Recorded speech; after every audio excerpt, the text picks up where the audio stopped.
Price the Lord. ഉത്തമഗീതം 6-ാം അധ്യായം 1 മുതൽ 12 വരെയുള്ള തിരുവചനങ്ങൾ. സ്ത്രീകളിൽ അതിസുന്ദരിയായുള്ളോവേ, നിന്റെ പ്രിയൻ എവിടെ പോയിരിക്കുന്നു? നിന്റെ പ്രിയൻ ഏതു വഴിക്ക് തിരിഞ്ഞിരിക്കുന്നു? ഞങ്ങൾ നിന്നോടുകൂടെ അവനെ അന്വേഷിക്കാം. തോട്ടങ്ങളിൽ മേയ്പ്പാനും താമരപ്പൂക്കളെ പറിപ്പാനും എൻ്റെ പ്രിയൻ തൻ്റെ തോട്ടത്തിൽ സുഗന്ധ സസ്യങ്ങളുടെ തടങ്ങളിലേക്ക് ഇറങ്ങിപ്പോയിരിക്കുന്നു. ഞാൻ എൻ്റെ പ്രിയനുള്ളവൾ, എൻ്റെ പ്രിയൻ എനിക്കുള്ളവൻ. അവൻ താമരകളുടെ ഇടയിൽ മേയ്ക്കുന്നു. എൻ്റെ പ്രിയെ, നീ തിർസ പോലെ സൗന്ദര്യമുള്ളവൾ, യെരൂശലേം പോലെ മനോഹര, കൊടികളോട് കൂടിയ സൈന്യം പോലെ ഭയങ്കര.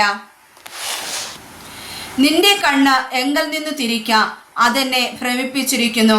നിന്റെ തലമുടി ഗിലെയാദ് മലഞ്ചെരുവിൽ കിടക്കുന്ന കോലാട്ടിൻ കൂട്ടം പോലെ ആകുന്നു. നിന്റെ പല്ല് കുളിച്ചു കയറി വരുന്ന ആടുകളെ പോലെ ഇരിക്കുന്നു. അവയിലൊന്നും മച്ചിയായിരിക്കാതെ എല്ലാം ഇരട്ട പ്രസവിക്കുന്നു. നിന്റെ ചെന്നികൾ നിന്റെ മൂടുപടത്തിന്റെ ഉള്ളിൽ മാതളപ്പഴത്തിന്റെ ഖണ്ഡം പോലെ ഇരിക്കുന്നു. 60 രാജ്ഞികളും 80 വെപ്പാട്ടികളും അസംഖ്യം കന്യകമാരും ഉണ്ടല്ലോ. എൻ്റെ പ്രാവും എൻ്റെ നിഷ്കളങ്കയുമായവളോ ഒരുത്തി മാത്രം.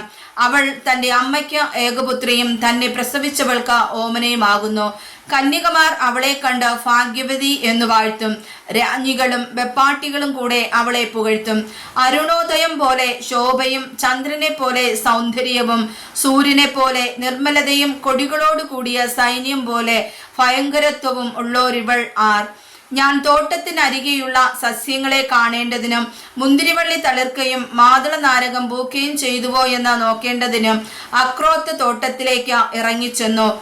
എൻ്റെ അഭിലാഷം ഹേതുവായി ഞാൻ അറിയാതെ എൻ്റെ പ്രഭുജനത്തിൻ രഥങ്ങളുടെ ഇടയിൽ എത്തി. വായിച്ചതായ തിരുവചനങ്ങളാൽ കർത്താവ് നമ്മെ അനുഗ്രഹിക്കുമാറാകട്ടെ. ആമേൻ.